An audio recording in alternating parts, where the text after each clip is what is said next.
കേട്ടുവോ തൂപ്പാലയിൽ രാപ്പാടി പാടും പ്രേമരാവിൻ ചിന്തുകൾ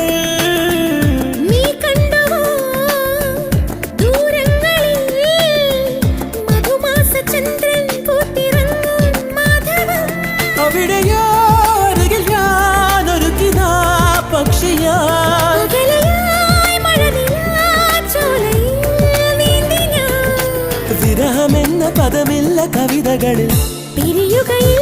ഒരു നിമിഷം സുന്ദരൻ എന്നോമൽ സുന്ദരി